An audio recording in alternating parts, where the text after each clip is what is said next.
Hi, I'm Ted Britschgi, Director of Instruction at the Mirabel Club in Scottsdale, Arizona, as well as beautiful Skinny Atlas, New York here in the summer times. If you're one of those people that happens to go to the driving range and you buy a big bucket of balls, okay, like this right here, and what you do is you just dump it out, okay, and you proceed to hit shot after shot, okay, one shot, another shot, and almost complete disregard for where the ball is going, and you wonder why you're not getting better, this video is for you. After 20 years of teaching and having worked with Dave Pells, Jim McLean, and David Ledbetter, what we found is that students who would actually devise a plan for success on the driving range are much more successful on the golf course. So what we're going to do today is design a plan for your success in practice on the driving range. So now you're ready. You have your clubs down, and we're ready to actually start our practicing properly.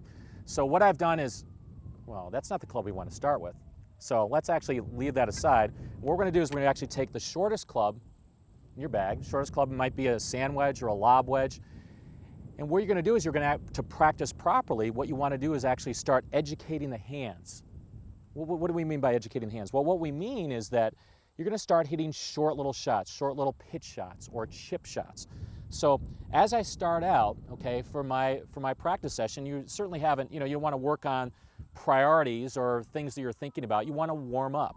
And how you warm up, either for a round or your practice session, you want to warm up with short chips, just like this, just short chip shots. Kind of keeping your focus on a firm left wrist and a kind of a bent right wrist through impact. Then gradually what you do is you build up to a longer swing. You build up to a swing which is, maybe left arm parallel to the ground, which we would call a pitch shot type swing, pitch shot length backswing. Taking it back to here, keeping in mind everything remaining the same, getting a feel for what the golf club is doing as it strikes the golf ball and hits the ground. Then you move and graduate towards more of a fuller shot, okay, with the wedge, sand wedge, lob wedge. And then what you do is you take up more of a mid-iron. And that mid-iron could be like a 6-iron or something like that. And you do the exact same thing. You might hit pitch shots with a 6-iron. Because what you're trying to do is, it's a longer club, it's flatter, it's longer, it's further away from you. So you still want to feel what the bottom of the arc is going to feel like. So you still hit maybe just half shots. Back and forth, just get a feel for what the club is doing as it strikes the ground. And then slowly lengthen your swing out. You can slowly lengthen to gradually get more towards a full swing. Then you can move to the driver. And when you move to the driver, certainly take the head cover off of it. That certainly helps, okay? And you're ready to actually hit tee shots. Now, I would start out as well hitting a little half shots with the driver to get the feel of the club. Once again, this is the flattest club in the bag.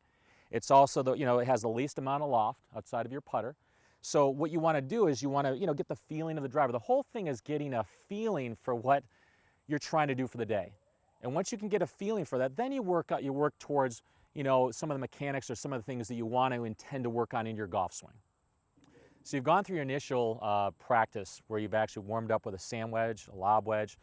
In this case, I have a 6-iron. You've gone to the driver. Now you figured out, I want to work on something in my golf swing. This part of practice is what we call mechanical practice. And during mechanical practice, our focus, our priority is to make sure that you actually over-exaggerate whatever you're trying to do, okay, with complete disregard for where the ball is going. Complete disregard it. We don't care if you shank it, you top it, you slice it. It's not about that. It's actually about making sure you make a motion. You feel an exaggerated motion, if you will, and you feel it and you actually try to code it in your brain. Now, what we mean by that is trying to overdo something to get a sensation of it. So let's use swaying, for example. Swaying is a classical flaw in the golf swing, and it's kind of excessive motion, if you will, in the hips. So what we're trying to do here is we're trying to if my hips are moving this way, we want to make sure our hips are moving this way while hitting shots, okay? I want to actually feel what this feels like if I go this way and actually hit a shot. What does that feel like? I don't care what the ball is doing. I want to actually over-feel this direction. Now, this is valuable. We'll talk about swaying. It's valuable because most tour pros have stability. So this is actually a very important thing to address in golf swings is, getting a stable lower body as you turn, going back and going through. Most tour pros have stability. They turn effectively this way. So if your problem is swaying, you want to make sure you overdo it in this direction. Now, if you have other flaws that you want to work on in your golf swing, once again, with complete disregard to what the ball flight is doing, your focus is on feeling it at this practice. So another common fault or flaw in the golf swing is what a lot of people work on is this over-the-top movement. And over the top in golf simply means the club shaft goes way outside the line and across the line. And that's why most articles you read are about how to fix a slice. So if that's the thing you're working on, you're going to try to feel and do the reverse. And that would be to actually feel like you're coming way underneath right here from the inside, feel as if you're actually hitting it about 50 to 100 yards to the right of the target. Once again, over-exaggerating shots, hitting golf balls and have no regards to where the ball is going. Okay, you're trying to feel way underneath out to the right. Now we're going to talk about target practice. If you want to hit more fairways, if you want to hit more greens, this session is for you. I'm setting up my practice session and I'm thinking about 10 or 12 different things, and as I get down to the golf ball, all of a sudden this becomes the target. Remember, the target is out there.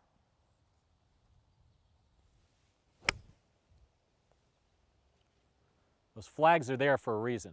So now let's use those flags to practice one of the most common shots in golf. It's a scoring shot. It's 60 to 70 yards away from the green, and you know, in this case I have a 60-degree lob wedge.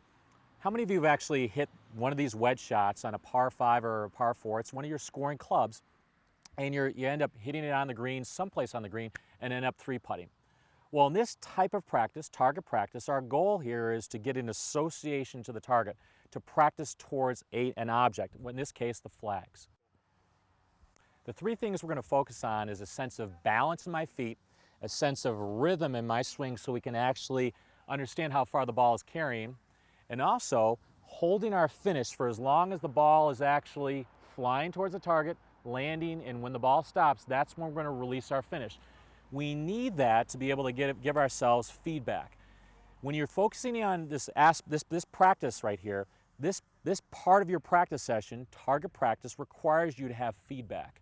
How far do you hit a 60-yard shot? How far do you hit a 50-yard shot? This is the scoring session. You want to make sure that you understand how far a ball carries, where it's going, and how far the ball is rolling. That's why when you hold your finish, you're giving yourself a sensation of what the swing actually feels like and how far that ball is carrying and also landing and actually rolling. Okay? Let me hit a shot.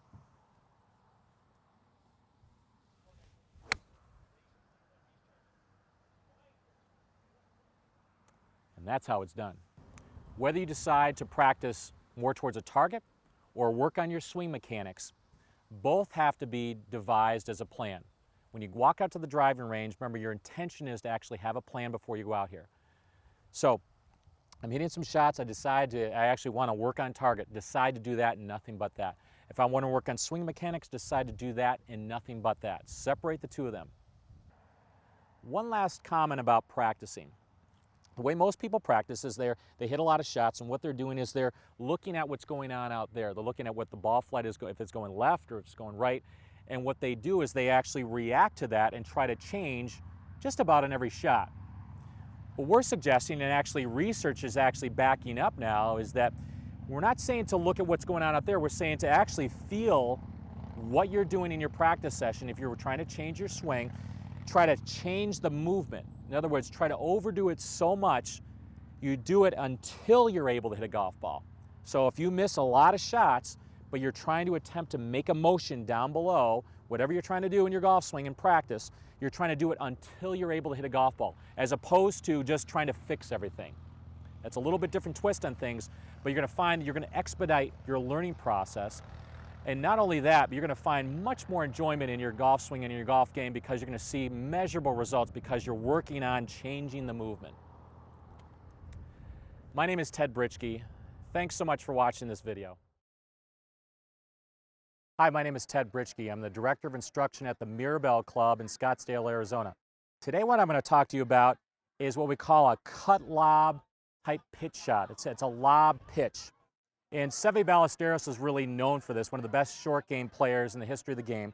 And how that works is this. We want to keep the ball center to forward in our stance. We want to take a wider stance, have a little more flexion in my left knee here. The shaft of the club is not going to be forward, it's actually going to be back. What we're trying to do during the swing is we're trying to cock the wrists up, okay, and feel like the left elbow is going right around the rib cage and keep the body turning. It's really important to keep the body turning. So the shot looks like this. Cock it up. That's a standard cut lob. My name is Ted Britschgi. Thanks so much for watching.